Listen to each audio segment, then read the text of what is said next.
Hi there, welcome to Unit 5. We're nearly halfway already. Time goes very fast. The theme this week is identifying gap in the literature and drafting a literature review. This is a chunky part, so this one is you're not going to have that many activities in terms of interactions with me, but you're going to be trying this out as a team, and then we'll work in terms of feedback and constructive feedback on the exercise that you've done.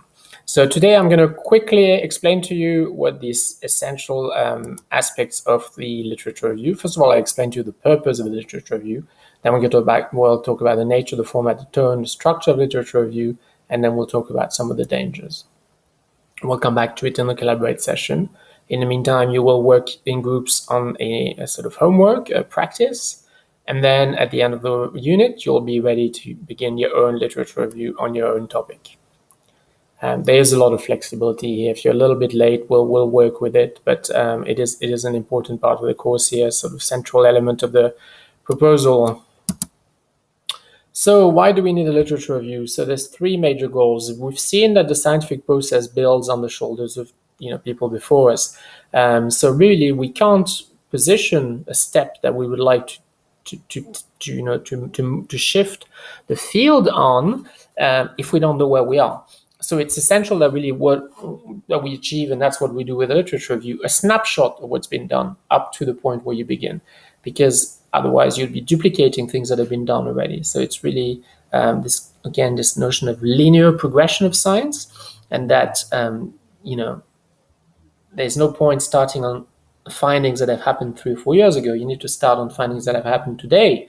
Your literature review needs to be extremely up to date, because otherwise you're not starting as far ahead as you could. You're starting step back, and that would be no good, because you'll be again repeating things other people have done. You want to be at the forefront of efforts, and then to be taking the field a little step forward. So that's essentially what it is. It's a snapshot of the findings in the field with regards to your topic area. Once the researcher has identified the evidence that already exists and has been analyzed, it will be important to determine what remains to be explored. So that's the gap. So the literature review at the end presents your gap. Now, the gap, I've been saying to you already, doesn't need to be huge. With graduate students, often they are hoping for something really visible and massive that jumps up at them. The gap in the literature might be really subtle. Again, we take little steps in science. So you may actually find that there's this piece, this piece, this piece, this piece. Okay, they're very, very close to what I want to do, but I'm putting forward a different angle, talking to a different stakeholder, using a different methodology, having a slightly different research question, and that might be sufficient to argue that there's a gap there. Now, I'm going to say finding the gap can be really tough. So obviously, this is an experiential course where you're learning how to do this. The marks for your literature review are not dependent on you identifying the gap. I will tell you if you've missed something, but I'm not going to take marks away just because you've missed the gap. You're going to try your best. The marks are mostly on the writing style, on the structure of the literature review, on you learning the process. Whether you hit the mark and you get it right and you actually identify correctly a gap, that is not essential in the grade that you're going to be getting for that assignment. And thirdly, during a class assignment, we've seen that there can be many angles on the same phenomena. So the literature review also serves to set the parameters of your work. I'll give you an example. If I look at gender, well, let's say if I look at the dropouts phenomena, and I talk about gender disparities, so in gender in school dropouts in the grades 11, 12. If I start this with no clear parameters and I start using literature from the global north and global south, so just in brackets, because I'm going to use those terms a lot during this course, global north, global south refer to basically developing countries or developed countries. Why do we use global north, global south, and not just north and south? Because yes, most developed countries are in the north, but that would also include countries that are in the north but are still in developing, and also it would miss out on Australia and New Zealand, who are in the south, but are definitely don't have a sort of typical, obviously developing country economy than in the G20. So instead, we use the term global north, which means it's not a geographical north. It really is those developing countries that are post-industrial, and global south, all the other countries. And it's an interesting differentiation for us in education, because educational systems are very, very different still in a global north and global south. So it's an important parameter to have. So yeah, if I go back to my example, if I'm looking at gender disparities in the dropout phenomena, and I'm looking at the motivation of students who are leaving, and I'm trying to look at the difference in motivation between women and men, and I don't actually set the parameters, and I start using literature from the global south and global north, it's going to make no sense. It's going to be impossible for me to actually write the literature review, because the global south doesn't often yet have universal access to education, universal and free access to public education for women in many cases. So it becomes absurd to talk about the dropout phenomena, where really, in terms of gender, females and women may not actually even have access to education in some of these countries. So there will be literature on this, and if I include it in my literature review, it's not going to make any sense. So really, my literature review, when I begin, is going to have to say I'm looking at gender disparities in dropouts in phenomena in global north countries. And I may even be more specific. The literature, I'm going to probably argue, is really specific to high school in global north countries. Okay, so that's what we do in the literature review as well. We set the parameters, because otherwise, literature reviews in a universal sort of statement can become absurd, because they're so wide that we don't really know where to begin. So there you go. You've got the three major elements there of the literature review, the three main goals. You've got some links there that will give you some context, some examples. Now, I have to say there is some, again, disparity between the way people present the literature review. There's some dissent as to what it is and how it's written. That's the nature of academic life. We have a lot of people within academia, and they don't always agree.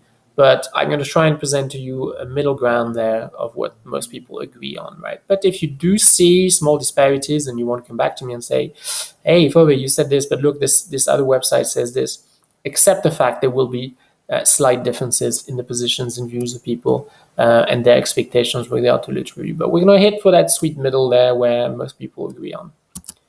How do we draft a literature review? So this is fairly technical. This is more about how do we do it. So I keep calling it a zooming in or a funnel process, because you start very wide and your end is the gap. The gap is very narrow. You have to start very wide. So I'll give you an example. If you talked about gender disparities in the dropout phenomena in the global north, you would not just start with gender disparity in the dropout dropout phenomena. You would actually start talking about gender disparities in education. It would be very quick, but that would be your starting point. There's a lot of literature on gender disparities among staff, but you would say this is not what we're looking at here. There's gender disparities among students, but it's mostly in terms of performance and cognitive engagement. This is not what we're talking about. There's gender disparity in terms of social capital and some of the social, emotional learning sort of outcomes in schools. But this is not necessarily what we're talking about here. And then progressively, you would get to the area of the dropout phenomena. You would introduce the literature on dropout. And then you would that's what I mean by funneling. You would get narrower and narrower and narrower and narrower. And then you start expanding as you get towards the second half of your literature review. You start expanding a little more, spending a little more time on articles, and really showing what you're seeing in the field. Now, important, while I think of it, to say it's not an annotated biography. So your paragraphs in the literature review should not start with author's name. It shouldn't say so-and-so 2018 states that, so-and-so 2020 states that. You are meant to be the articulating voice. So you're meant to make assertions that you see, as observable in the field in terms of findings, and then you put your authors in brackets. So you are coming up with generalities, big statements that you find are you're able to put forward as assertions on the basis of several authors, and you put those authors in bracket. So that's the difference between annotated bibliography and literature review. So make sure your paragraphs don't start with authors, right? It should really be the literature shows that, the literature informs us that, we seem to, it is noticeable in the literature that, and then authors in brackets in the text, as in text citation. Be careful too, while I'm at it, this is something I had not noted on the slide, you are going to try and avoid to rely too much on the same reference. Because if you cite the same author, let's say 5 times, as I sometimes see graduate students do, you are going to be critiqued for saying that your view is too narrow and that you're over-relying on the source. That's not the point of a literature review. You're supposed to have lots of small references to lots of different people because you're giving an overview of the field and its findings. You're not there to really unpack one single study and keep referring to it, right? That's actually not good in a literature review. It's important to briefly acknowledge areas of the scholarship that are not connected but central. That's what I explained, right? When you start, you're going to say, okay, there's a lot of literature on gender and staff and gender and teachers, but we're not actually looking at this here. We're looking at students, right? So you acknowledge in 1 line, 2 lines, maybe 1 reference in text citation, and then you move on. But you do acknowledge that that theme has many different manifestations. And as you funnel down to your area of interest, you still have to acknowledge that there's body of literature there that are dealing with other things within the same topic area. It's also important for the literature review to be balanced and acknowledge diverse and persistent findings. Now, in certain cases, it's not going to be too problematic, like gender in dropout. You're not going to find widely divergent sort of positioning, but there are areas of research where, depending on our theoretical positioning, depending on our methodologies, we can have extremely divergent positions on the same phenomena. And those divergent positions are not going to be solved. You're never going to be able to say this is right or this wrong. All these findings are relevant. They are just approaching the phenomena from a different perspective, usually using a different lens. So if you talk, for example, about the use of cell phone in classrooms, you are going to find just about as much literature that says it's positive and as much literature that says it's negative, because essentially they're not looking at the phenomena from the same lens. Some will be looking at purely from a cognitive, almost clinical view of attention. Others will be looking at it in terms of social emotional learning, social capital, general ecological well-being, etc. And then the phone might have some very important sort of elements there. If you did a literature review on the use of phones in the classroom, you'd have to basically come up with a literature review that was pretty much balanced between both positions. You can't just focus on one side of the argument because it benefits your work. You had to actually give a balanced view in the literature of what you're seeing out there, even if then eventually you're not focusing on that side of the argument, but you're still supposed to acknowledge it. The author is not present and the first person is not used. We discussed the use of first person, and it's sometimes ironic because you might be doing a proposal in a study where you're using, let's say, narrative phenomenology, a narrative methodology, and using the first person, but you're not going to use the first person still in the literature review. And the reason for that is that really it's not your assertions, it's the assertions of the field. And if you started using the first person, it would become very confusing in your grammar as to whether you're putting forward an assertion that's yours or you're putting an assertion forward that's from the field. So for reasons of clarity, we simply don't use the first person at all in the literature review. You really should always be the literature, the scholarship, studies, right? That's what you're using as subject. Okay, so we've done that. So we're going to have 2 practical examples this week, and that will be your activities in the forum.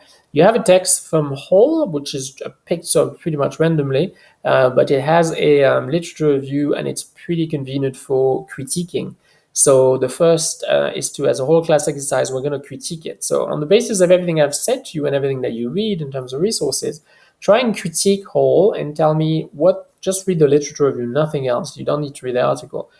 Just the literature review itself, what is good about it, what is bad about it, what is your overall assessment of it, and what would you do differently, what you're learning from the critique, okay? Few more in-depth sort of websites of reference where you could be exploring further. You probably won't have time in this unit, but if you want to come back to it and keep those as working tools in your toolbox for to come back to and explore further, it's mostly for that. And then you have another group activity. So this is the practice. Hall talks to us about I think gender in maths from memory. And this is what I got the notion of carry on with gender. So we're going to create 5 groups. I'm going to create a Google Doc. I'm going to let you create the docs, create the group. Sorry, it's a good occasion for you to meet people that you don't know yet and to reach out and to create networks. Please do so. Don't just work with the people you've already met. You're only starting in this program. It's important that you develop some good networks within your cohort. So try and reach out to other people. Create 5 groups. And then the topic I'm giving you for the literature review is, sorry, what does the literature tell us about the impact of the gender of teachers on classroom dynamics? So the impact of the gender of teachers on classroom dynamics, possibly the relationship between teacher and student, possibly outcomes of of learning for students dependent on gender of teachers. The context is English-speaking Global North. By this, I mean Global North, but I'm going to eliminate Europe. That has slightly different education system and slightly different literature. So it would be North America, UK, Australia, and New Zealand. And the sector is specifically high school. So those are the parameters. So you're going to try that out. I'd like a literature review that could be anywhere between, I don't know, 400 words maybe, 300 to 400 words. It's only a practice, so don't spend too much time on it. But you will make mistakes, and it'll be really useful for us to spot the mistakes and for me to give you some feedback. And then you will learn an awful lot of things from making those mistakes. And then you will get it right before you move on to your own. So it's a good non-assessed practice that you're going to find really, really constructive. Tough, but constructive as well, because it's really going to arm you for your own assessment. So the question I hadn't addressed was in the lit review before, what's the length of a lit review? Length of a lit review is normally about 1,000 word max, never more. A journal article is 5,000 words. So you're going to be writing your proposal. You'll see that you'll probably get very close to 2,500. That should be just about right, because it leaves you 2,500 for your findings, your outcome. So sometimes it'll be a little longer. On the proposal, we'll probably go to 3,000. Your proposal is only 2,500, but if you were well practiced and you wrote in detail, you'd probably get to about 3,000, and that would leave you 2,000 for the rest of the results of the study to be incorporated, integrated longhand. So out of 2,500, you can see how you've got to cover context and introduction, theory, and then a full explanation of your methodology and your data collection, data analysis. That's going to take a lot of room. So really, you can't give up more than 1,000 words for the literature review. So if it's longer, we would cut it. We would summarize it and sort of make it fit. There we go. And a couple of resources, a few of them out of date, but these are just basically just general guides if you were to go out there and look for something. You've got enough really in the links I've given you. So I look forward to seeing you in the Collaborate session, and good luck with the 2 activities on this unit.